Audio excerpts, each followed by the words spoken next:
चंचल है, कैसे तेरा भजन करूं। ये मन बड़ा चंचल है, कैसे तेरा भजन करूं। जितना इसे समझाऊं, जितना इसे समझाऊं, उतना ही मचल जाए श्यामा तेरे चरणों की, राधा तेरे चरणों की। गर धूल जो मिल जाए, सच कहती हूँ मेरी, सच कहती हूँ मेरी। तकदीर बदल जाए श्यामा तेरे चरणों की, राधा तेरे चरणों की। जय श्री राधा कृष्ण। श्रीमद् भागवत गीता में ये भी कहा गया है कि परमेश्वर भक्त के द्वारा की गई भक्ति सेवा के प्रति सहानुभूति रखते हैं। अक्रूर जी ने विचार किया कि श्री कृष्ण देवलोक के कल्प वृक्ष की भांति हैं, जो पूजक के इच्छा अनुसार फल देता है। श्री भगवान सभी वस्तुओं के उद्गम भी हैं। एक भक्त को ये ज्ञात होना चाहिए कि किस प्रकार की सेवा करने से उसे प्रभु से मान्यता प्राप्त होगी। एतद् श्री चैतन्य चरितामृत में बताया गया है कि श्री कृष्ण और गुरु की सेवा साथ साथ करनी चाहिए और इसी रीति से कृष्ण भावना अमृत में प्रगति करनी चाहिए। गुरु के निर्देश में की गई श्री कृष्ण की सेवा ही प्रमाणिक सेवा है, क्योंकि गुरु श्री कृष्ण के अभिव्यक्त प्रतिनिधि होते हैं। श्री विश्वनाथ चक्रवर्ती ठाकुर कहते हैं कि जब कोई गुरु को संतुष्ट कर लेता है, तब वे परमेश्वर को संतुष्ट कर लेता है। ये ठीक किसी शासकीय कार्यालय में कार्य करने जैसा है। हमें विभागीय अध्यक्ष के निरीक्षण में कार्य करना होता है। यदि विभाग का निरीक्षक किसी व्यक्ति विशेष के कार्य से संतुष्ट हो, तो उसकी पदोन्नति एवं वेतन वृद्धि स्वयं में हो जाती है। तदंतर अक्रूर जी ने विचार किया, जब श्री कृष्ण एवं बलराम जी मेरे व्यवहार से प्रसन्न हो जाएंगे, तो निश्चय ही वे मेरा हाथ पकड़ लेंगे, मुझे अपने घर के अंदर ले जाएंगे और आदर पूर्वक मेरा अनेक प्रकार से आतिथ्य करेंगे। मुझसे कंस एवं उसके मित्रों की गतिविधियों के विषय में अवश्य ही प्रश्न करेंगे। इस प्रकार शफवल्क के पुत्र अक्रूर जी ने मथुरा से यात्रा करते समय श्री कृष्ण का ध्यान किया। दिव्य सावसान तक वे वृंदावन पहुँच गए। श्री कृष्ण के चिंतन में लीन अक्रूर जी समस्त यात्रा समय की गति का अनुभव किए बिना ही व्यतीत हो गई। जब वे वृंदावन पहुँचे, सूर्यास्त हो चुका था। ज्यों ही उन्होंने वृंदावन की सीमा में प्रवेश किया, उन्हें गोपद चिन्ह एवं श्री कृष्ण के पग चिन्हों के दर्शन हुए। श्री कृष्ण के चरण चिन्ह, ध्वजा, त्रिशूल, वज्र एवं कमल पुष्प आदि उनके पगतल के लक्षणों में युक्त थे। श्री कृष्ण के दिव्य चरण कमलों के ये चिन्ह तीनों लोकों में सभी देवताओं और अन्य महान व्यक्तियों द्वारा पूजे जाते हैं। श्री कृष्ण के पद चिन्हों के दर्शन होते ही वे रथ से नीचे कूद पड़े और आनंद तिरोक से उनका शरीर प्रकंपित हो उठा एवं उनके नेत्रों से अश्रु बहने लगे। श्री कृष्ण के चरण कमलों के स्पर्श से पावन उस धूलि के दर्शन कर हर्षातिरेक से अक्रूर जी मुख के बल धरती पर लेटने लगे। अक्रूर जी की वृंदावन यात्रा आदर्श है। वृंदावन यात्रा का विचार रखने वाले को अक्रूर जी के आदर्श पद चिन्हों का अनुसरण करना चाहिए एवं सदैव श्री कृष्ण की गतिविधियों एवं लीलाओं का चिंतन करना चाहिए। जैसे ही कोई वृंदावन की सीमा पर पहुंचता है, उसे अपने भौतिक पद या प्रतिष्ठा का विचार किए बिना तत्काल वृंदावन के पावन रज का अपने देह पर आलोप करना चाहिए। श्री नरोत्तम दास ठाकुर ने अपने सुप्रसिद्ध गीत में गाया है, विषय शाढ़िया कबे शुद्ध हवे मन। इसका अर्थ है, इंद्रिय सुख के दूषण को त्याग देने के पश्चात जब मेरा मन शुद्ध हो जाएगा, तब मैं वृंदावन की यात्रा करने में समर्थ होऊंगा। वास्तव में केवल टिकट करे वर्क करके कोई वृंदावन नहीं जा सकता। अक्रूर जी ने वृंदावन जाने की प्रक्रिया को दर्शाया है। जब अक्रूर जी ने वृंदावन में प्रवेश किया, तब उन्होंने गोदोहन के निरीक्षण में व्यस्त श्री कृष्ण एवं बलराम जी के दर्शन हुए। श्री कृष्ण ने पीताम्बर एवं बलराम जी ने नीलांबर धारण किया था। अक्रूर जी ने शरद ऋतु के पूर्ण विकसित कमल दल जैसे श्री कृष्ण के नेत्रों का भी दर्शन किया। श्री कृष्ण एवं बलराम जी यौवन के वसंत में पदार्पण कर चुके थे। यद्यपि शारीरिक आकृति में दोनों में सदृश था, किंतु वर्ण में श्री कृष्ण श्यामल और एवं बलराम जी गौरव वर्ण के थे। दोनों ही सौभाग्य की देवी के आश्रय स्वरूप थे। उनके कर सौष्ठव से पूर्ण ये तथा मुख सुंदर एवं शरीर पुष्ट थे। वे गजों की भांति बलशाली थे। उनके पद चिन्हों के दर्शनोपरांत वास्तविक रूप से अक्रूर जी ने जब श्री कृष्ण एवं बलराम जी के प्रत्यक्ष रूप से दर्शन किए, यद्यपि वे अत्यंत प्रभावशाली व्यक्ति थे, फिर भी वे सीमित मुख उनकी ओर देख रहे थे। अक्रूर जी समझ गए कि श्री कृष्ण एवं बलराम जी वन में गो आचरण के पश्चात लौटे हैं। उन्होंने स्नानोपरांत नवीन वस्त्र, पुष्प मालाएं एवं रत्न जड़ित कंठहार धारण किए हैं। उनके शरीर पर चंदन का आलेप किया गया था। पुष्प चंदन एवं श्री भगवान की सशरीर उपस्थिति की सुगंध की अक्रूर जी ने भूरी भूरी सराहना की। भगवान श्री कृष्ण एवं उनके पूर्णांश बलराम जी के दर्शन करके उन्होंने स्वयं को कृतार्थ समझा, क्योंकि उन्हें ज्ञात था कि वे सृष्टि की आदि विभूतियां हैं। जैसा कि ब्रह्म संहिता में कहा गया है, श्री कृष्ण आदि भगवान है एवं समस्त कारणों के भी कारण है। अक्रूर जी को ये ज्ञात हो सका कि श्री भगवान अपनी सृष्टि के कल्याण, धर्म सिद्धांतों की पुनर्स्थापना एवं असुरों के संहार के लिए स्वयं आविर्भूत हुए हैं। अपनी अंग कांति से दोनों भाई समस्त जगत के अंधकार को दूर कर रहे थे, मानो वे दोनों नीलमणि एवं रजत के दो पर्वत हों। अक्रूर जी तत्काल रथ से उतर आए एवं निसंकोच श्री कृष्ण एवं बलराम जी को दंडवत प्रणाम किया। श्री भगवान के चरणार बिंदु का स्पर्श करके वे दिव्य आनंद में मगन हो गए। उनका कंठ अवरुद्ध हो गया एवं वाणी मूक हो गई। उनके दिव्य आनंद के कारण उनके नयनों से अविरत अश्रुधारा बह चली। वे आनंद में ऐसे विभोर हो गए जैसे वो दृष्टि एवं वाणी की शक्ति से रहित हो गए हों। भक्त वत्सल श्री कृष्ण ने अपने हाथों से अक्रूर जी को उठाया एवं उन्हें छाती से लगा लिया। ऐसा प्रतीत होता था मानो भगवान श्री कृष्ण अक्रूर जी से अत्यंत प्रसन्न थे। बलराम जी ने भी अक्रूर जी का आलिंगन किया। श्री कृष्ण एवं बलराम जी उनका हाथ पकड़कर उन्हें अपने कक्ष में ले गए एवं उन्हें बैठने के लिए उत्तम आसन दिया, पैर धोने के लिए जल दिया। उन्होंने मधु एवं अन्य सामग्रियों के उपयुक्त उपहारों के साथ उनका पूजन किया। जब अक्रूर जी ने सुखपूर्वक आसन ग्रहण कर लिया, तब श्री कृष्ण एवं बलराम जी ने उन्हें एक गौ दान में दी। तत्पश्चात वे उनके लिए सुस्वादु पकवान लाए, जिन्हें अक्रूर जी ने ग्रहण किया। जब अक्रूर जी ने भोजन कर लिया, तब बलराम जी ने उन्हें पान व सुपारी भेंट की और उन्हें अधिक प्रसन्न एवं सुखी करने के लिए चंदन का लेप अर्पित किया। श्री कृष्ण ने अतिथि के स्वागत की वैदिक विधि के पूर्ण रूप से पालन किया, जिससे कि अन्य सबको ये शिक्षा मिल सके कि अपने घर में अतिथि का स्वागत सत्कार किस प्रकार करना चाहिए।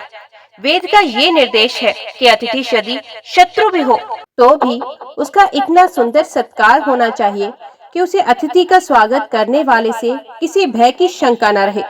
यदि अतिथि सत्कार करने वाला निर्धन हो, तब भी उसे अपने अतिथि को कम से कम चटाई का आसन एवं पीने को एक गिलास जल तो देना ही चाहिए। श्री कृष्ण और बलराम जी ने अक्रूर जी के उच्च पद के अनुकूल ही उनका स्वागत किया। इस रीति से जब अक्रूर जी का उचित स्वागत सत्कार हो चुका तथा वे आसन ग्रहण कर चुके, तब श्री कृष्ण के पोषक पिता नंद महाराज ने उन्हें संबोधित किया। प्रिय अक्रूर जी, मैं आपसे क्या प्रश्न करूं? मुझे ज्ञात है कि आप क्रूर एवं आसुरी प्रकृति वाले कंस के संरक्षण में हैं। जैसे वधशाला में पशुओं के लिए बधिक का संरक्षण होता है, जो भविष्य में पशुओं का वध कर देगा, कंस का संरक्षण उसी प्रकार का है। कंस इतना स्वार्थी है कि उसने अपनी ही बहन के पुत्रों का वध किया। अतः मैं इस बात पर सच्चाई से विश्वास कैसे कर सकता हूँ कि वे मथुरा वासियों की रक्षा कर रहा है? ये कथन अत्यंत महत्वपूर्ण है। यदि राज्यों में राजनीतिक अथवा प्रकाशीय प्रमुख केवल आत्म ही हित में लगे हों, तो वे नागरिकों के हितों की सुरक्षा कभी नहीं कर सकते। नंद महाराज के मनमोहक वचनों को सुनकर अक्रूर जी मथुरा से वृंदावन की अपनी एक दिवसीय यात्रा का समस्त श्रम भूल गए। श्री कृष्ण व नंद महाराज ने अक्रूर जी का हार्दिक स्वागत किया तथा रात्रि में विश्राम करने हेतु उन्हें समुचित स्थान दिया।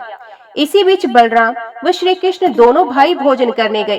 अक्रूर जी शैया पर बैठकर विचार करने लगे कि मथुरा से वृंदावन आते हुए उन्होंने जिन जिन कामनाओं की पूर्ति की अपेक्षा की थी वे सभी पूर्ण हो गई। लक्ष्मी के पति श्री कृष्ण अपने शुद्ध भक्त पर प्रसन्न होकर उसकी सभी कामनाएं पूर्ण कर सकते हैं, किंतु शुद्ध भक्त अपने व्यक्तिगत लाभ के लिए श्री भगवान से कुछ नहीं मांगता। भोजनोपरांत श्री कृष्ण व बलराम अक्रूर जी से रात्रि के लिए विदा लेने आए। श्री कृष्ण ने अपने मामा कंस के विषय में पूछा। वे अपने मित्रों तथा सगे संबंधियों से किस प्रकार व्यवहार कर रहे हैं। उन्होंने कंस की योजनाओं के विषय में भी पूछा। श्री भगवान ने तत्पश्चात अक्रूर जी को बताया कि वृंदावन में उनके आगमन का स्वागत है। उन्होंने अक्रूर जी से पूछा कि उनके सभी संबंधी व मित्र स्वस्थ व निरोग तो हैं। श्री कृष्ण ने कहा कि उन्हें अपने मामा कंस के राज्याध्यक्ष होने का बहुत दुख है। उन्होंने कहा कि समस्त प्रशासकीय प्रणाली में कंस सबसे बड़े कालदोष हैं और उसके शासनकाल में नागरिकों कल्याण की कोई अपेक्षा नहीं कर जा सकती। तदंतर श्री कृष्ण ने कहा, मेरे पिता को केवल मेरे पिता होने के कारण अनेक कष्ट सहन करने पड़े। केवल इसी कारण से उन्होंने अपने अन्य पुत्र को खो दिया। आप मेरे मित्र व संबंधी के रूप में आए हैं, इसे मैं अपना सौभाग्य मानता हूँ। मेरे प्रिय मित्र अक्रूर जी, कृपया अपने वृंदावन आने का प्रयोजन बताइए। इस प्रकार पूछे जाने पर यदुवंशी अक्रूर जी ने कंस द्वारा श्री कृष्ण के पिता वसुदेव जी को मारने का प्रयास सहित मथुरा में घटी सभी नवीन घटनाओं का विवरण श्री कृष्ण को दिया। नारद जी के द्वारा श्री कृष्ण के वसुदेव के पुत्र होने का तथा नंद महाराज के घर में छुपाए जाने के रहस्योद्घाटन के उपरांत घटी सभी घटनाओं का भी विवरण अक्रूर जी ने दिया। अक्रूर जी ने कंस विषय सभी बातें बताई। उन्होंने श्री कृष्ण को बताया कि किस प्रकार श्री नारद मुनि ने कंस से भेंट की तथा किस प्रकार कंस ने स्वयं अक्रूर जी को अपना प्रतिनिधि बनाकर वृंदावन भेजा। अक्रूर जी ने श्री कृष्ण को बताया कि श्री नारद मुनि ने जन्म उपरांत श्री कृष्ण के मथुरा से वृंदावन स्थानांतरण तथा कंस द्वारा प्रोषित सभी असुरों के श्री कृष्ण द्वारा संहार के विषय में भी कंस को बता दिया था। तदुपरांत अक्रूर जी ने अपने वृंदावन आने के प्रयोजन के विषय में श्री कृष्ण को बताया कि वे उन्हें मथुरा ले जाने के लिए आए हैं। इन सब आयोजनों को सुनकर शत्रु वध में निपुण श्री कृष्ण तथा बलराम कंस की योजनाओं पर मंदहास करने लगे। उन्होंने नंद महाराज से कहा कि कंस ने सभी ग्वाल वालों को धनुर्युग उत्सव में भाग लेने के लिए मथुरा जाने का निमंत्रण दिया है। कंस की इच्छा थी कि वे सब उत्सव में सम्मिलित होने के लिए वहां जाएं। श्री कृष्ण के वचन सुनकर नंद महाराज ने तत्काल सब ग्वाल वालों को बुलाया तथा यज्ञ में उपहार देने के लिए सब प्रकार की दुग्ध निर्मित वस्तुएं तथा दूध का संग्रह करने का आदेश दिया। उन्होंने वृंदावन के नगरपाल को निर्देश भेजा कि वे सभी निवासियों को कंस के महान धनुर्यज्ञ के विषय में सूचित कर दें तथा उन्हें उत्सव में सम्मिलित होने का निमंत्रण दें। नंद महाराज ने ग्वाल वालों को सूचित किया कि कल प्रातः चलेंगे। अतएव उन्होंने सबकी मथुरा यात्रा के लिए गाय व बैलों का प्रबंध कर लिया। जब गोपियों ने देखा कि अक्रूर जी श्री कृष्ण व बलराम जी को मथुरा ले जाने आए हैं तो वे अत्यंत व्याकुल हो गई। कुछ गोपिकाओं के मुख दुख से विवर्ण हो गए, उनकी हृदय गति तीव्र हो गई और वे दीर्घ निश्वास लेने लगी। उन्होंने देखा कि उनके केश व वस्त्र तत्काल शिथिल हो गए। गृह कार्य में रत अन्य गोपियां श्री कृष्ण व बलराम जी के मथुरा जाने की सूचना पाकर काम छोड़कर ऐसे स्तब्ध हो गई जैसे सब कुछ विस्मृत हो गया हो। उनकी दशा वैसी ही थी जैसे उस प्राणी की होती है जिसका अंत समय आ गया हो, वे तत्काल इस जगत को छोड़ रहा हो। अन्य गोपियां कृष्ण वियोग के कारण तत्क्षण मूर्छित हो गई। स्वयं से उनके वार्तालाप तथा उनकी मनमोहक मुस्कान का स्मरण करके गोपियां दुख में डूब गई। वे भगवान श्री कृष्ण के अभिलक्षणों का स्मरण करने लगी कि किस प्रकार वे वृंदावन की भूमि पर विचरण करते थे तथा विनोदपूर्ण वचनों से सबका हृदय आकर्षित कर लेते थे। श्री कृष्ण तथा उनसे अपने आसन वियोग के विषय में चिंता करती हुई गोपियां धड़कते हृदय से एक साथ एकत्रित हो गई। वे पूर्णतः श्री कृष्ण के ध्यान में डूब गई और आंखों में अश्रु भरकर निम्न प्रकार से वार्तालाप करने लगी।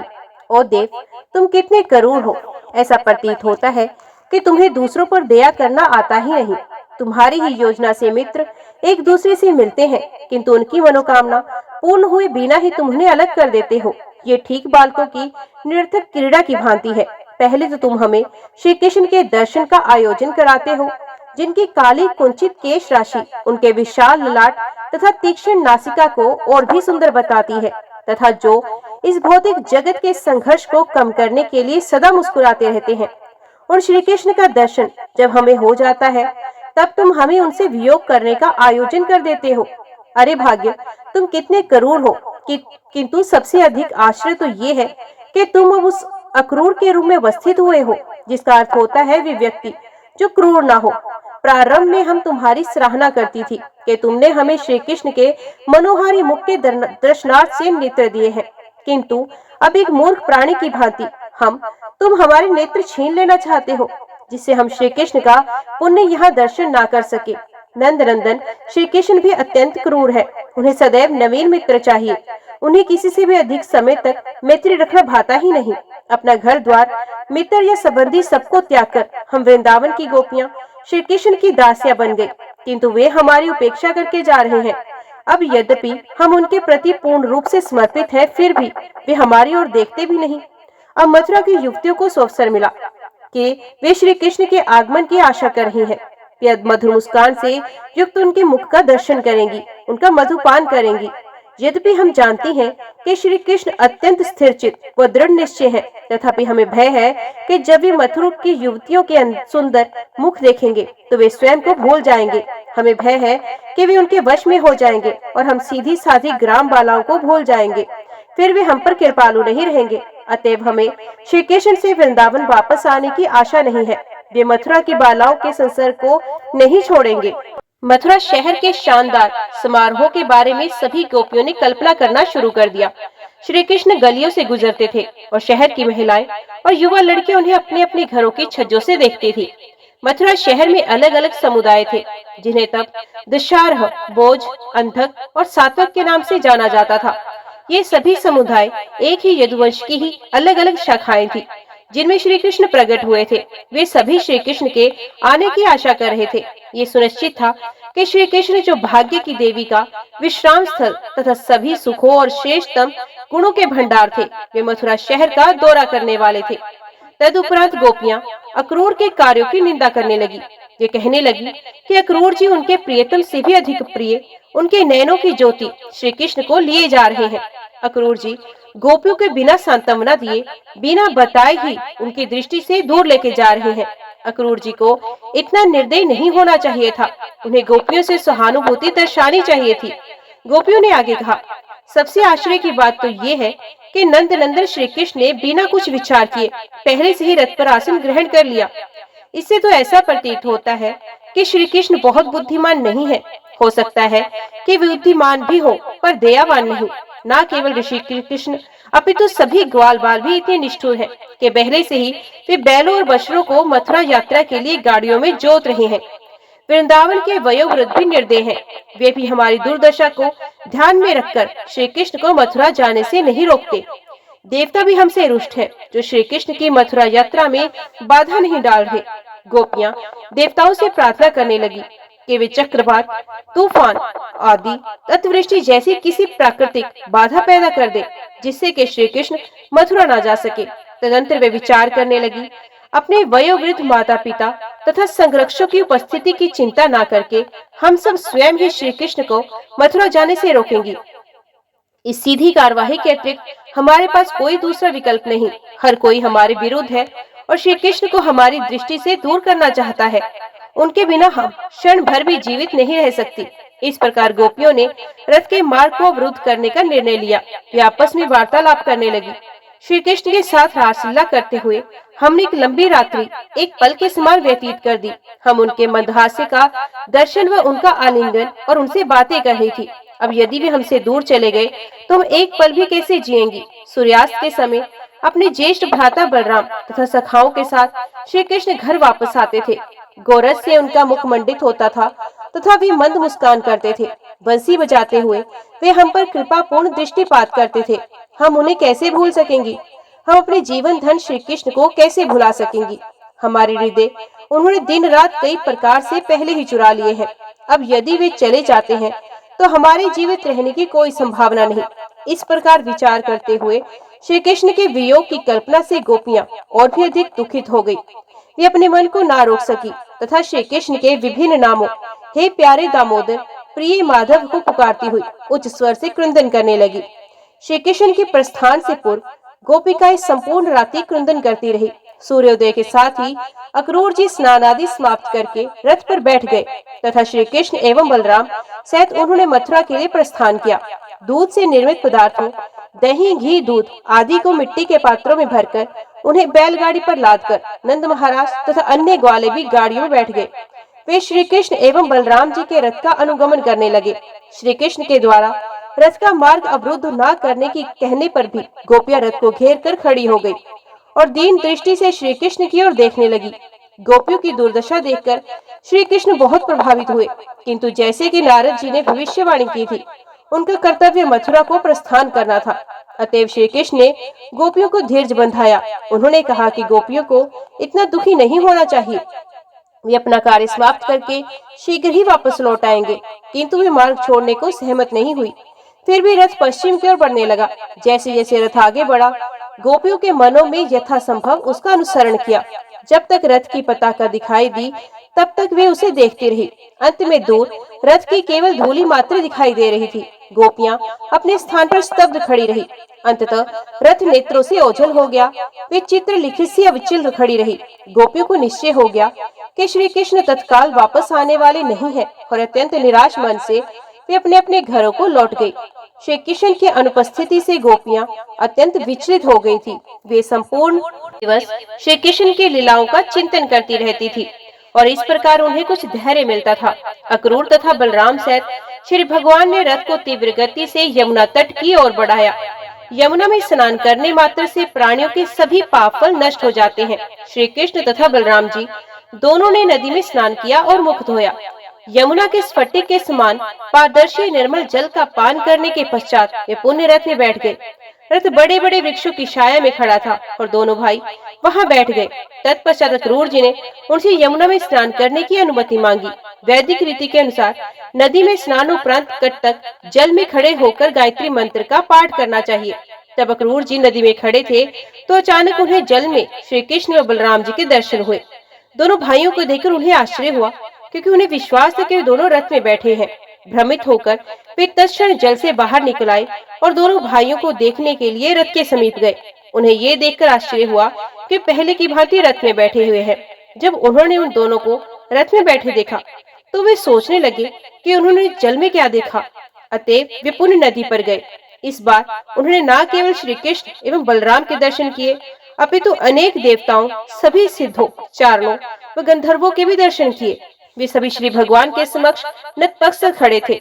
श्री भगवान शेषनाग की शैया पर विराजमान थे। उन्होंने सहस्रों फन वाले शेषनाग जी के भी दर्शन किए। शेषनाग जी ने नीले वस्त्र धारण किए थे और उनके कंठ श्वेत थे। उनके श्वेत कंठ हिमछादित पर्वत शिखरों के समान दिखते थे। अक्रूर जी ने शेषनाग की कुंडली में अत्यंत गंभीर रूप में बैठे हुए चतुर्भुज श्री कृष्ण के दर्शन किए। उनके नयन रक्ताभ कमल दल के समान थे। दूसरे शब्दों में अक्रूर जी ने वापस आने पर बलराम जी को शेषनाग के रूप में तथा श्री कृष्ण को महाविष्णु के रूप में परिवर्तित देखा। उन्होंने मंद हास्य करते हुए चतुर्भुज श्री भगवान के दर्शन किए। वे सबके प्रति आनंददायक थे तथा सबकी ओर कृपा दृष्टि डाल रहे थे। अपनी उन्नत नासिका, विशाल भाल, चौड़े कानों तथा लाल अधरों सहित वे अत्यंत सुंदर प्रतीत होते थे। उनकी अजानु भुजाएं अत्यंत बलशाली थी। उनके स्कंद उच्च थे। उनका वक्षस्थल अत्यंत विशाल था तथा उनकी ग्रीवा शंख की भांति थी। उनकी नाभि अत्यंत गहरी थी तथा उनके उदर पर त्रिवली थी। किसी स्त्री के नितंबों के सदृश उनकी कट चौड़ी और बड़ी थी और उनकी जगहें हाथी की सूंड के समान पुष्ट थी। उनके पगों में निम्न भाग व चरण तथा घुटने सभी सुंदर थे। उनके चरणों के नख प्रभापूर्ण थे और उनके पदों की उंगलियां कमल दल के समान सुंदर थी। उनका मुकुट मूल्यवान रत्नों से जड़ित था। उनकी कट पर उत्तम करधनी थी तथा उनके चौड़े वक्ष पर यज्ञोपवीत शोभायमान था।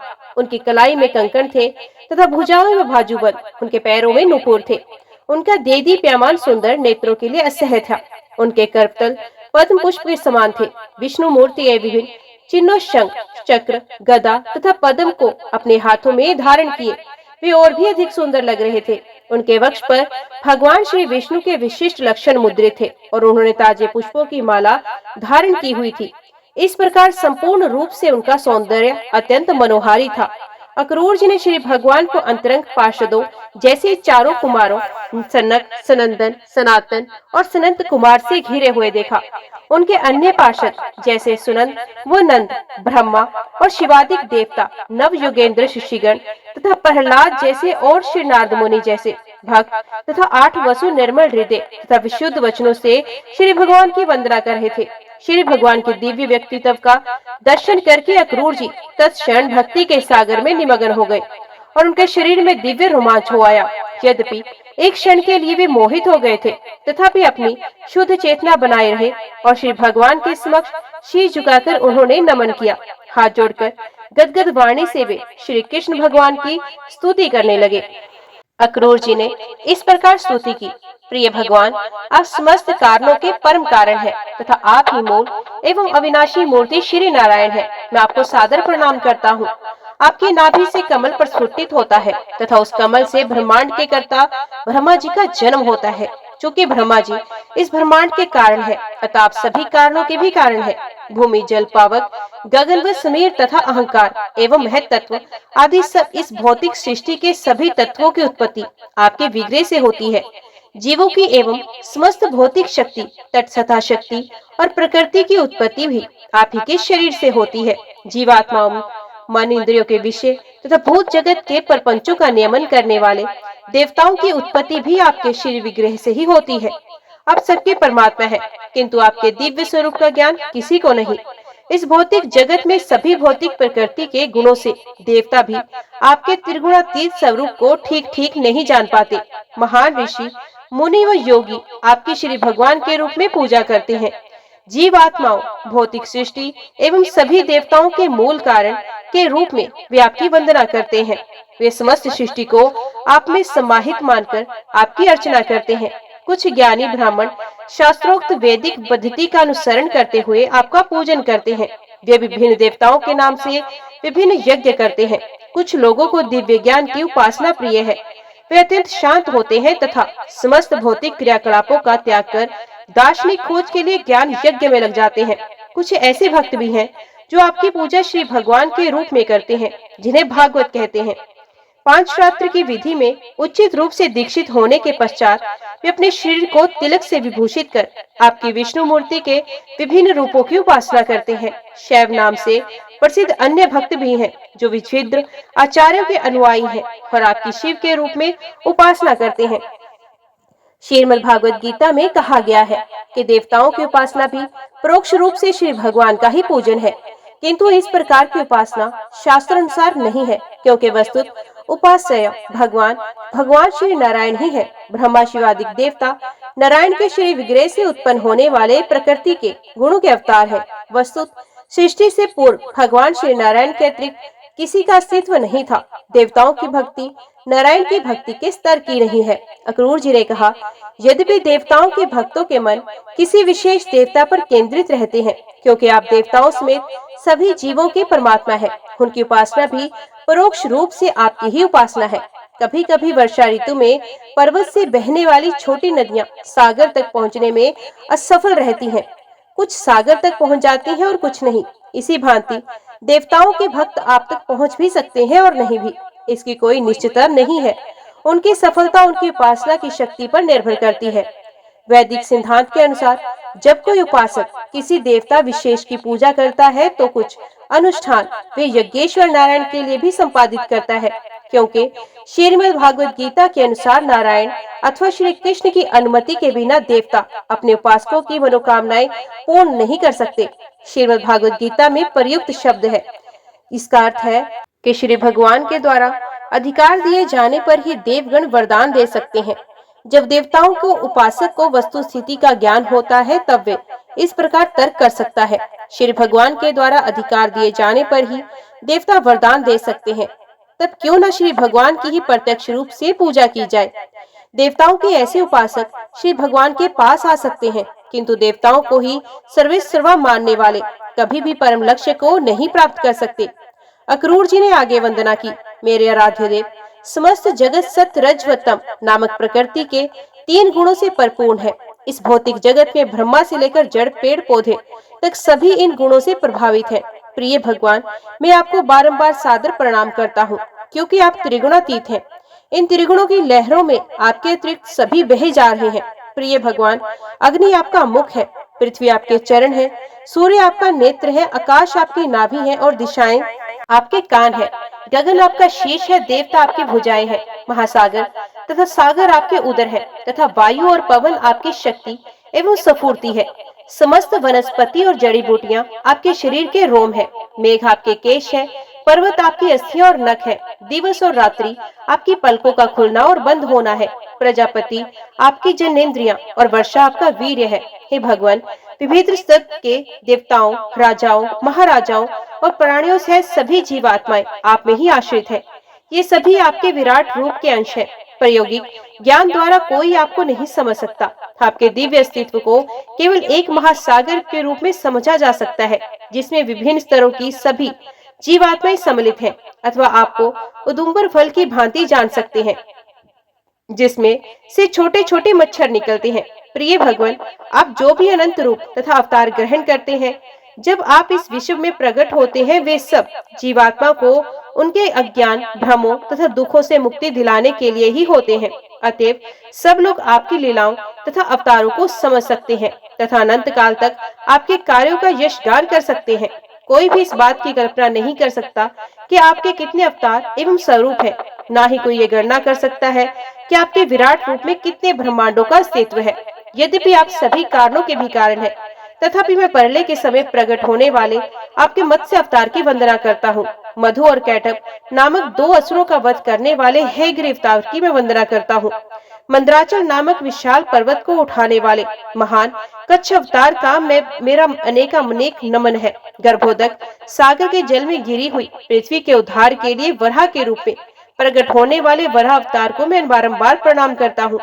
नरसिंह देव के रूप में प्रकट होने वाले तथा नास्तिक क्रूरताओं की भयंकर स्थिति से भक्तों को बचाने वाले आपको मेरा प्रणाम है। आपने वामन देव के रूप में प्रकट होकर तीनों लोकों को अपने चरण कमलों के विस्तार से नाप लिया था। आपको मेरा नमन है।